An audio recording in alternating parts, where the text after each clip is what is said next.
جس ملک میں رہتے ہیں اسے ہندوستان کہا جاتا ہے، اور یہ بڑی مبارک سرزمین ہے۔ ہندوستان کی وہ پاکیزہ اور مقدس زمین کہ جہاں پہ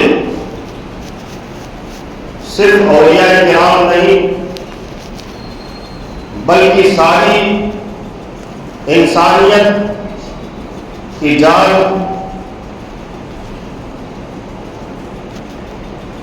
اور تمام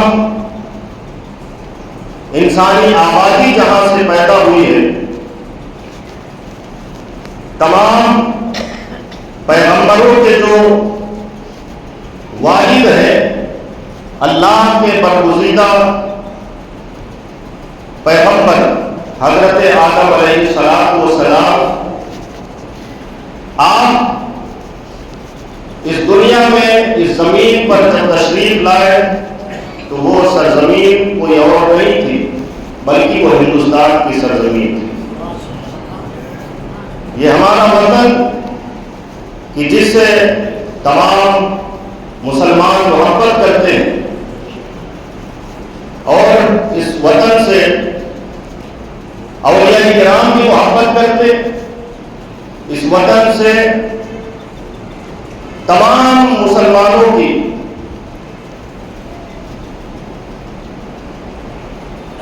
ایک بہت ہی اچھی محبت کی داستان بھی ہے، جو جنگ آزادی کے وقت مسلمانوں نے اپنے خون سے اس داستان کو لکھا۔ عزیزان ملت اسلامیہ کچھ عرض کرو، لیکن آئیے شاعر مشرق علامہ ڈاکٹر اقبال وطن عزیز ہندوستان کے بارے میں لکھتے ہیں کہ سارے جہاں سے اچھا ہندوستان ہمارا، ہم بلبلے ہیں اس کی یہ گلستاں ہمارا۔ محبت کیوں نہ ہو آج اگر ہمارے گھر پہ کوئی حملہ کر دے، کوئی ناجائز قبضہ اگر ہمارے گھر پہ کرے تو ہم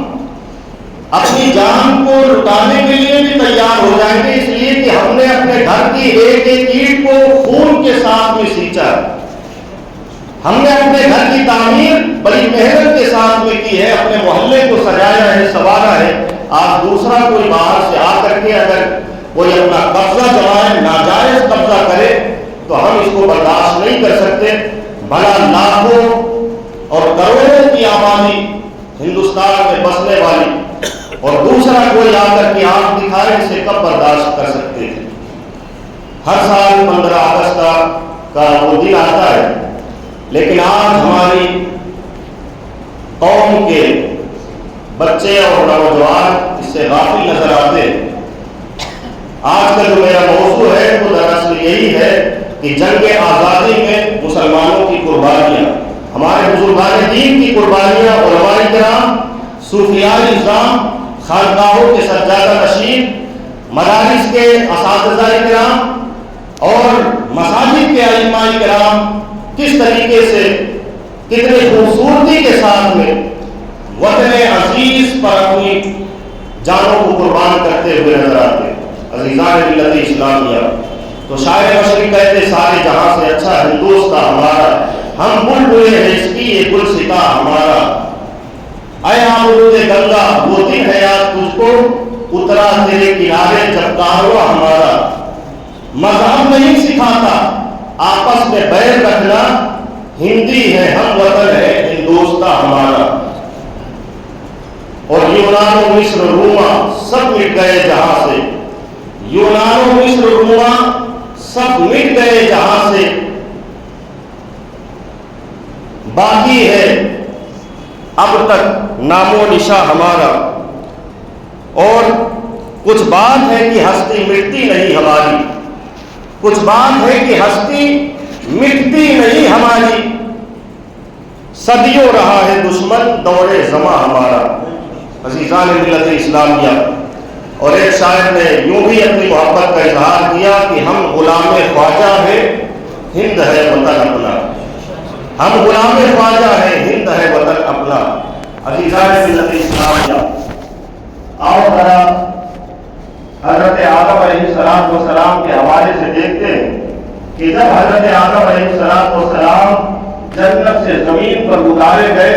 تو آپ سلامتی پہاڑی پر اتارے گئے، اور وہ پہاڑی اس وقت کے ہندوستان میں ہی تھی، یعنی شری لنکا کے اندر تھی، اور شری لنکا ہندوستان کا ایک حصہ ہے۔ عزیزان ملت اسلامیہ، 250 سال تک حضرت آدم علیہ السلام روتے رہے۔ ایک دن حضرت جبریل امی آئے اور کہنے لگے، اے آدم تم روتے ہو، توبہ کرتے ہو، توبہ قبول نہیں ہوتی ہے، کیا تم نے غور نہیں کیا عرش اعظم پہ ایک کلمہ لکھا ہوا تھا؟ حضرت آدم علیہ السلام نے یاد کیا تو کہنے لگے، ہاں میں نے وہ کلمہ دیکھا، لا الہ الا اللہ محمد رسول اللہ۔ حضرت جبریل امی کہتے ہیں ایک پہلا کلمہ جو پہلا جز ہے کلمے کا، وہ تو اللہ پاک کے لیے کلمہ ہے، اور دوسرا جو اس کا جز ہے وہ محبوب خدا محمد رسول اللہ صلی اللہ تعالی علیہ وسلم ہے، اور وہ اللہ کے رسول ہے۔ تو حضرت آدم علیہ السلام سے جبریل نے کہا کہ ان کے وسیلے سے توبہ کریں تو اللہ پاک آپ کی دعا کو قبول فرمائے گا۔ حضرت آدم علیہ السلام نے دعا کی، مصطفیٰ رحمت صلی اللہ تعالی علیہ وسلم کے وسیلے سے آپ کی دعا قبول ہو، اور شکرانے کے طور پر آپ نے نماز ادا کی اور اذان بھی کہی۔ تو پتہ چلا کہ حضرت آدم یعنی اللہ کا پیغمبر اگر زمین پر آیا ہے سب سے پہلے تو وہ ایران کی سرزمین نہیں تھی، وہ ایران کی سرزمین نہیں تھی، وہ عرب کی سرزمین نہیں تھی۔ دنیا کے کسی کونے میں پیغمبر پہلی مرتبہ نہیں آئے، بلکہ سب سے پہلے اگر کہیں تشریف لاتے ہیں تو ہندوستان کی سرزمین ہے۔ اگر نماز ادا ہوئی ہے تو سب سے پہلے ہندوستان کی سرزمین میں نماز ادا ہوتی ہے۔ پیغمبر نے اگر سجدہ کیا ہے تو کسی اور زمین پہ نہیں بلکہ ہندوستان کی سرزمین پہ اپنی پیشانی کو رکھ کر کے اللہ کے حمد و ثنا بیان کرتے ہیں۔ اذان اگر سب سے پہلی مرتبہ کہی ہوئی ہے تو وہ بھی ہندوستان کی سرزمین ہے۔ عزیزان ملت اسلامیہ، ہم کیوں نہ اپنے وطن سے محبت کریں، ہم کیوں نہ اپنے وطن کے لیے اپنے جو ہے خون کو، اس خون سے اپنے وطن کو سینچیں، اس لیے کہ ہمارے آباء و اجداد اور ہمارے جد امجد حضرت آدم علیہ السلام تشریف لائے تو سب سے پہلے اسی سرزمین پر تشریف لائے۔ اور یہ بھی آپ یاد رکھیں کہ حضرت آدم علیہ السلام کی پشت پر نور محمدی، تو نور محمدی سب سے پہلے اگر تشریف لایا ہے تو وہ بھی ہندوستان کی سرزمین۔ عزیزان ملت اسلامیہ، پھر تاریخ شاہد ہے کہ ایک وقت ایسا آتا ہے کہ 690 سال تک مسلمانوں کی حکومت رہی ہندوستان کے اندر، اور تاریخ بدلتی گئی، توڑ مروڑ کر کے اسے دنیا میں پیش کیا گیا۔ لیکن اگر صداقت کی نگاہوں سے دیکھا جائے، سچی تاریخ کو اٹھا کر کے اس کا مطالعہ کیا جائے تو معلوم ہوتا ہے کہ دنیا میں ہندوستان کو سونے کی چڑیا اس وقت کہا جاتا تھا جب یہاں پہ مسلمانوں کی حکومت تھی، اس لیے کہ مسلمان یہاں حکمران بن کر کے نہیں آئے تھے، مسلمان آتے تھے یہاں قاضی بن کر کے ہندوستان کو جو ہے سرسبز و شاداب کرتے تھے اور یہاں محنت کرتے تھے۔ عزیزان ملت اسلامیہ، آپ لوگ کہتے ہیں انہوں نے اپنی عبادت گاہیں بنائی، اپنے لیے کام کیا، اپنے لیے کام کیا۔ آپ ذرا سوچیں اور یہ فیصلہ کریں کہ تقریباً 7 صدی تک مسلمان یہاں پہ حکمرانی کرتے رہے، 700 سال تک مسلمان یہاں پہ حکمرانی کرتے رہے۔ اگر چاہتے تو کسی اور کی عبادت خانے محفوظ نہ رہتے، صرف مسجدیں ہی مسجدیں نظر آتی، لیکن انہوں نے انصاف کیا، اور اگر کاؤنٹنگ کی جائے تو مسجدوں سے زیادہ دوسری عبادت گاہیں آپ کو ہندوستان کے اندر دیکھتی نظر آئیں گی۔ آج بھی بے شمار ایسے شہر نظر آئیں گے جہاں پہ مسجد بھی ہے، دوسرے عبادت گاہ جو ہے ایک ساتھ بنائے گئے۔ کیوں؟ اس لیے کہ سب آپس میں محبت سے رہتے ہیں، سب اس ملک کو سجانے کے لیے، سنوارنے کے لیے دل کھول کر کے جان سے محنت کرتے تھے۔ عزیزان ملت اسلامیہ، لیکن انگریزوں نے دیکھا کہ یہ وہ جگہ ہے، وہ مقام ہے جو دنیا کی ایک عظیم منڈی ہے، بڑی منڈی، جہاں سے بڑے بڑے کاروبار کیے جاتے ہیں، جہاں سے اچھے اچھے میوے اور پھل پیدا ہوتے ہیں، اناج پیدا ہوتا ہے، تو کیوں نہ ہم یہاں پہ جا کر کے بزنس کریں۔ ان کا ارادہ تو یہ تھا کہ ہم کاروبار کریں گے، لیکن اندر سے سوچ ان کی ناپاک تھی، اور انہوں نے اپنے پوری پنجے کے ساتھ میں ہندوستان میں اپنا پنجہ جمانا شروع کیا، اور کولکاتہ کے اندر انہوں نے ایسٹ انڈیا کمپنی کو کی بنیاد رکھی، اور پھر المختصر یہ کہ پورے ہندوستان کے اندر انہوں نے اپنی برانچیں قائم کی۔ عزیزان ملت اسلامیہ، جو مسلمانوں کی حکومت تھی اس کو دھیرے دھیرے کر کے ختم کیا جانے لگ گیا، اور انگریزوں نے راجاؤں سے نوابوں کے درمیان جا کر کے، راجاؤں کے درمیان جا کر کے، حکمرانوں کے درمیان جا کر کے ان کی آپسی جھگڑے فساد کرانے کے لیے طرح طرح کی باتیں کرتے، اور یہ آپس میں جھگڑتے اور ادھر اس کا نفع اٹھاتے تھے انگریز۔ عزیزان ملت اسلامیہ، پھر یہ بڑھتے بڑھتے ہندوستان کی تمام ریاستوں میں پھیل گئے، لیکن اس وقت بھی اہل سنت کا وہ عظیم شیر جسے شیر مسعود سلطان ٹیپو کہا جاتا ہے، ٹیپو سلطان کے اس ریاست پر کئی مرتبہ حملہ کیا گیا، انگریزوں نے حملہ کیا، لیکن آپ نے ہار نہ مانی، آپ نے ہار نہ مانی اور برابر آپ مقابلہ کرتے رہے۔ عزیزان ملت اسلامیہ، آپ کا ایک مقولہ تھا، ایک قول تھا کہ شیر کی ایک دن کی زندگی گیدڑ کی 1000 سال کی زندگی سے بہتر ہے۔ عزیزان ملت اسلامیہ، انہوں نے جذبہ دکھایا اور عوام ہندوستان کو ایک راستہ دکھایا آزادی کا، کہ اگر انگریز اس ملک میں اگر قبضہ جما چکے ہیں تو ہمیں ہار نہیں ماننی، ہمیں ان کی غلامی سے آزاد ہونا ہے۔ اور انہوں نے ایک راستہ دکھایا کہ کچھ بھی ہو لیکن ہمیں اس سے مقابلہ کرنا، اس سے آزادی لینی۔ عزیزان ملت اسلامیہ، ٹیپو سلطان لڑتے گئے، لیکن ایک وقت ایسا آیا کہ 1799 میں غالباً آپ کو شہید کر دیا گیا، اور اس وقت آپ کے لاش کے پاس میں کھڑے ہو کر کے انگریز نے کہا تھا کہ آج ہم نے ہندوستان پر قبضہ کر لیا اور پورا ہندوستان ہمارا ہو گیا ہے۔ آپ ذرا سوچیں، آپ خیال کریں کہ انگریزوں نے پورے ہندوستان پر قبضہ کرنے کی بات کب کہی؟ جب ایک عظیم سلطان کو شہید کر دیا گیا۔ تو انگریزوں کی جو لڑائی تھی، جو جنگ تھی، یہ کسی اور سے نہیں بلکہ ڈائریکٹ مسلمانوں سے تھی،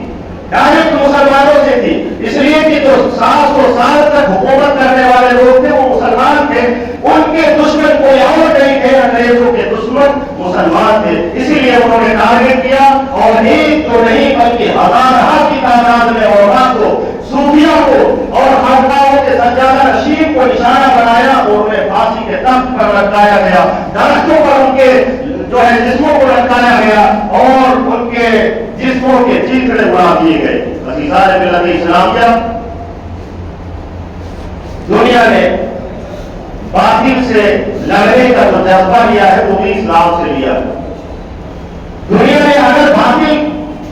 حکومت کو ماننے سے اگر انکار کیا ہے، باطل کو فالو کرنے سے اگر انکار کیا ہے، تو وہ بھی اسلام سے سیکھا ہے۔ ہندوستان کے جو راشٹرپتا ہے گاندھی جی، انہوں نے لکھا اور کہا تھا اس وقت کہ آج جو ہمارے اندر جذبہ ہے انگریزوں کے خلاف، یہ جذبہ ہم نے کہیں اور سے نہیں بلکہ میدان کربلا سے پایا۔ آج انگریزی حکومت کے خلاف اگر ہم کھڑے ہوئے ہیں تو ہمیں یہ جذبہ ملا ہے کربلا کے میدان سے۔ نواسائے رسول امام علی مقام چند اپنے ساتھیوں کے ساتھ میں یزیدی حکومت کے خلاف کھڑے ہوئے، یہ حقیقت ہے کہ ان کے سر قلم کر دیے گئے، لیکن یہ بھی تاریخ گواہ ہے اور یہ حقانیت ہے کہ ان کے سر قلم ہوئے۔ یزید کی حکومت 3 سال کے اندر اندر سمٹ کر رہ گئی۔ آج یزید کا نام لینے والا کوئی نہیں رہا، لیکن ہر طرف دنیا میں حسین کی سرح بلند ہو رہی ہے۔ گاندھی جی نے پھر افسوس ظاہر کرتے ہوئے یہ بھی کہا تھا کہ کاش اگر میرے سپاہیوں میں کوئی حسین جیسے سپاہی، ان کے سپاہیوں کے جیسے اگر کوئی ہوتے تو 1947 سے پہلے ہم نے اپنے ملک کو انگریزوں سے آزاد کروا دیا ہوگا۔ ملت اسلامیہ، تو دنیا نے اگر یہ جذبہ پایا ہے تو یہ بھی اسلام سے پایا ہے۔ مسلمانوں نے بڑی قربانیاں پیش کی۔ 1857 کی وہ تاریخ آپ اٹھا کر کے دیکھیں، اگر جہاد کا فتویٰ کسی نے دیا ہے تو وہ کوئی اور نہیں، اہل سنت کی عظیم شخصیت حضرت علامہ فضل حق حیدرآبادی، سید کفایت علی کافی ہے۔ حضرت مفتی احمد اللہ مدراسی ہے اور حضرت صدر الدین دہلوی ہے، ان جیسے اقامل علماء نے، صوفیاء نے اور آل رسول نے اس وقت یہ فتویٰ دیا تھا کہ جہاد فرض ہو چکا ہے۔ اور واقعہ یہ تھا کہ اس وقت انگریزوں نے ایک ایسی کارتوس بنائی تھی کہ اس کو خنزیر کے چربی اور گائے کی چربی سے بنایا گیا تھا، اور جب اسے بندوق کے اندر ڈالا جاتا تو اسے دانتوں سے چھیلا جاتا تھا، اور وہ اس لیے تھا کہ گائے چونکہ مذہب ہندو مذہب کے اندر وہ ایک مقدس جانور اور خنزیر جو ہے یہ مسلمانوں کے نزدیک ایک ناپاک اور گندا جانور ہے، تو دونوں کے دین و مذہب کو برہم کیا جائے اور جو ہے ایک کو حرام چلایا جائے، اس طریقے سے ناپاک سازشیں انہوں نے کی۔ تو اس پر حضرت علامہ فضل احمد خیروانی سے یہ فتویٰ لیا گیا، پوچھا گیا کہ کیا اس کارتوس کا استعمال کرنا حلال ہے اور کیا انگریزوں کے خلاف جہاد کر سکتے ہیں؟ جب یہ بات کہی گئی تو حضرت علامہ فضل احمد خیروانی نے ایک فتویٰ لکھا اور اس میں سے اس وقت کے اکابر جتنے بڑے بڑے علماء کرام تھے اور خانقاہوں کے سجادہ نشین اور جو ساداتی کرام تھے سب نے اپنے اپنے سائن کیے، پھر دہلی جامع مسجد کے ممبر پر کھڑے ہو کر کے علامہ فضل احمد خیروانی نے ڈنکے کی چوٹ پر کہا تھا، اے لوگوں تم پر جہاد فرض ہو چکا ہے، جس طریقے سے تم پر نمازیں فرض ہے، روزے فرض ہے، زکات فرض ہے، اسی طریقے سے اپنے ملک کو انگریزوں سے آزاد کرانا فرض ہو چکا ہے، یہ ان کا ناجائز قبضہ ہے، اب انگریزوں کے خلاف آگے جہاد بلند کرو اور ان انگریزوں کو اپنے وطن سے نکالو۔ عزیزان ملت اسلامیہ، حضرت علامہ فضل احمد خیروانی نے جب جامع مسجد دہلی سے یہ آواز بلند کیا تو آپ کے پیچھے لاکھوں مسلمان ہو گئے تھے اور تمام مذہب کے لوگ آپ کے ساتھ آواز بلند کرنے لگ گئے تھے۔ عزیزان ملت اسلامیہ، لیکن آپ پر دباؤ بنایا جانے لگ گیا، آپ کے اوپر مقدمہ دائر ہوا اور پھر آپ کو جیل میں ڈالا گیا، طرح طرح کے آپ پر ظلم ڈھائے گئے، اور پھر جب آپ کو عدالت میں پیش کیا گیا اس وقت جو وہاں عدالت کا جج تھا وہ آپ کا شاگرد تھا، ایک وقت آپ سے وہ جو ہے پڑھائی کیا کرتا تھا اور آپ کا شاگرد تھا، اس نے دیکھا کہ یہ تو علامہ فضل احمد خیروانی ہے، قاصد کو بھیجا اور کہا ہے قاصد جا اور ان سے کہنا کہ تم صرف یہ کہہ دو کہ میں نے یہ فتویٰ نہیں دیا ہے یا اس پر جو سائن ہے یہ میرے نہیں ہے، صرف اتنی بات کہہ دو۔ علامہ فضل احمد خیروانی جب عدالت میں پیش ہوئے آپ نے ڈنکے کی چوٹ پر کہا تھا کہ یہ فضل احمد خیروانی نے ہی لکھا ہے، اس میں جو سگنیچر ہے وہ میرے ہیں، صرف ایک مرتبہ نہیں، اگر 1000 مرتبہ مجھ سے پوچھو گے تو میں اپنے وطن کے لیے یہی کہوں گا کہ یہ جو فتویٰ دیا ہے یہ جو ہے علامہ فضل احمد خیروانی نے دیا، اور پھر اس پر آپ کو ایسی سزا ملی کہ آپ کو کام پانی میں ڈالا گیا، اور یہ اتنی بھیانک سزا تھی کہ یہاں پہ اگر اس پر کوئی ظلم ہو نہ ہو وہ صرف وہاں کی آب و ہوا اور اس کال کوٹری میں رہ کر کے وہ مر جائے، اتنی بھیانک یہ سزا۔ عزیزان ملت اسلام کا کالے پانی کی سزا ہوئی، اور آپ کے ساتھ میں ایک تو نہیں بلکہ 5000 کی تعداد تھی علماء صوفیاء اور آل رسول کی، 5000 لوگوں کو بڑے بڑے اکابر علماء کو کالے پانی کی سزا ہوئی۔ عزیزان ملت اسلامیہ، اور ادھر سید کفایت علی کافی آل رسول ہے جن کے جسم میں حسین خون دوڑ رہا، بھلا حسین کا خون اور باطل کے سامنے سر جھکا دے؟ ایسا کبھی نہیں ہو سکتا ہے۔ سید کفایت علی کافی مراد آباد کی سرزمین میں جب اعلان کرتے اور آپ سے بھی پوچھا گیا کہ آپ نے اس میں سگنیچر دیا ہے تو آپ کہتے ہیں ایک مرتبہ نہیں 1000 مرتبہ بھی اگر مجھے پھانسی کے تختے پر لٹکائیں گے تب بھی میں جو ہے اپنی دعوے سے پیچھے ہٹنے والا نہیں ہوں، اس میں جو سائن کیے گئے جو سگنیچر ہے وہ میرے۔ عزیزان ملت اسلامیہ، آپ کے اوپر مقدمہ ہوا، جیل میں ڈالا گیا، اور ایسی سخت آپ کو سزا دی جاتی کہ آپ کے جسم پر گرم پریس کیا جاتا، استری کی جاتی، آپ کی چمڑی اتر جاتی، پھر انگریز اس میں نمک ڈال کر کے کہتا لگاتے، زور زور سے ہنستے تھے اور کہتے تھے یہ ہے ہندوستان کو آزاد کرانے والے، یہ ہے ہندوستان کو آزاد کرانے والے، آج خود کی آزادی نہیں مل رہی ہے۔ اللہ اکبر، اس طریقے سے وہ مذاق اڑاتے، ہنستے تھے، انہیں معلوم نہیں تھا کہ یہ 1857 کے ایسے جانباز سپاہی ہیں، یہ مجاہدین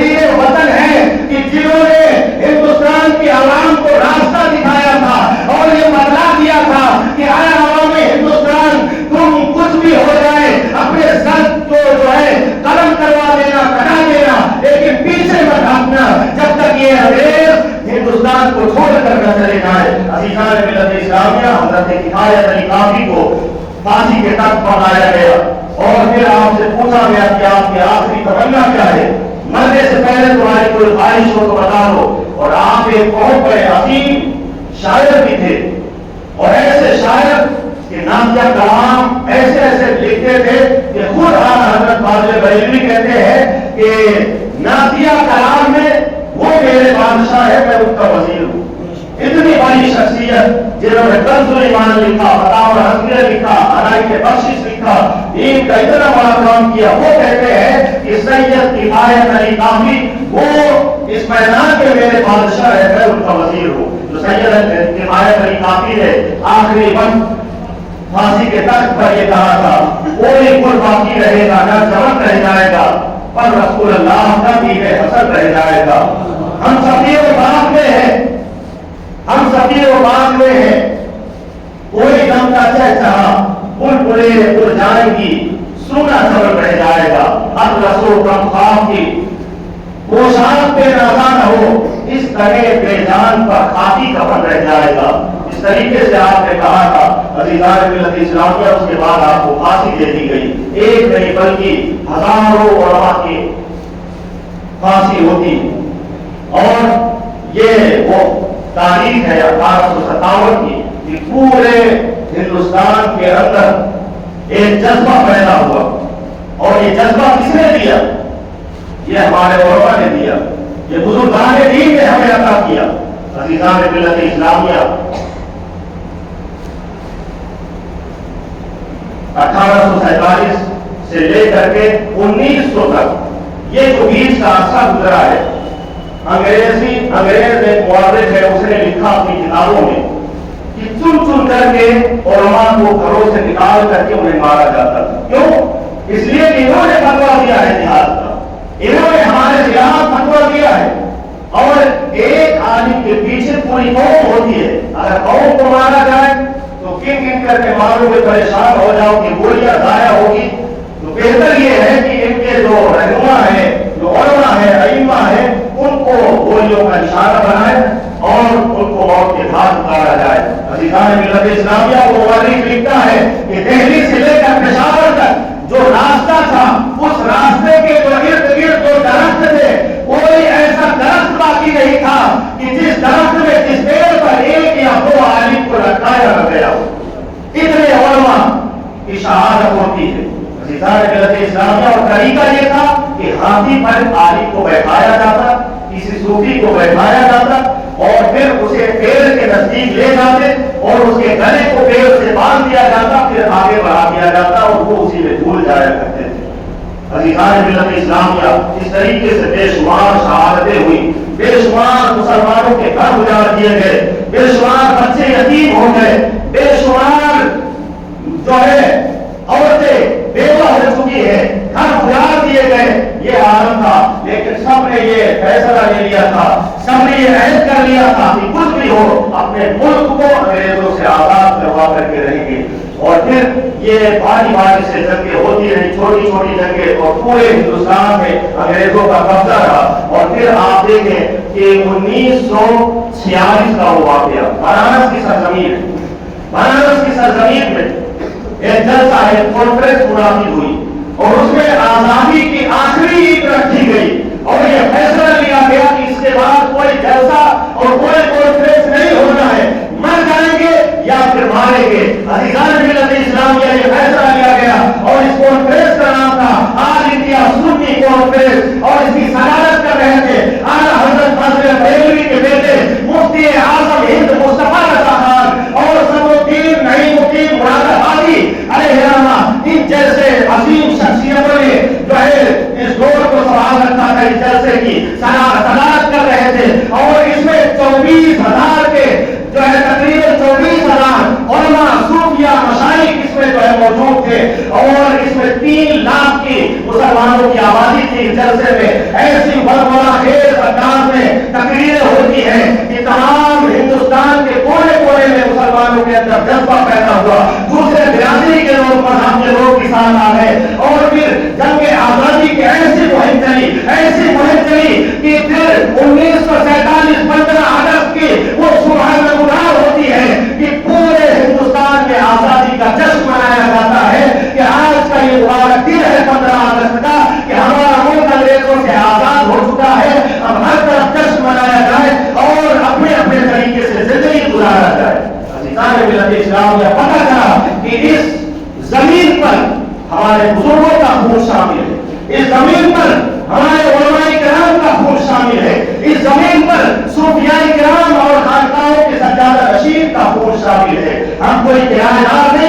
ہم باہر سے آئے ہوئے لوگ نہیں ہیں، بلکہ اسی زمین پر پیدا ہوئے اور مر کر کے اسی زمین کے اندر ہمیں جانا ہے۔ ہم کیوں نہ اپنے وطن سے محبت کریں؟ علامہ اقبال نے سچ کہا، سارے جہاں سے اچھا ایک دوست تھا ہمارا، ہم بھول ہوئے ہیں اس کی یہ گل ستا ہمارا۔ عزیزان ملت اسلامیہ، اپنے بچوں کو یہ بزرگان دین کی تاریخوں کو بتایا کریں۔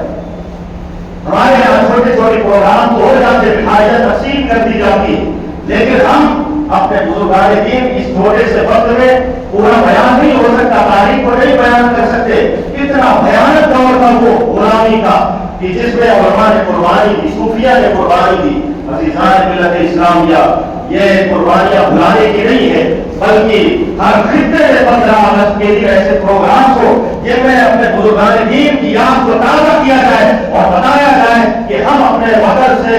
محبت جو کرتے ہیں، جو اپنے گھروں میں دکانوں میں ترنگے لگاتے ہیں، جو اپنے وطن سے محبت کا دعویٰ اور دم بھرتے ہیں، وہ کسی نیتا کو دکھانے کے لیے نہیں، کسی دنیا دار کو دکھانے کے لیے نہیں ہے، کسی کو دکھاوا کے لیے ہم نہیں کرتے، بلکہ ہم اس ملک میں پیدا ہوئے اس سے محبت کرتے ہیں۔ یہ ہمارا فریضہ ہے کہ ہم اپنے وطن سے محبت کا اظہار کریں اور اپنے بزرگان دین کی روایات کو، ان کی تاریخ کو لوگوں کے سامنے بیان کریں۔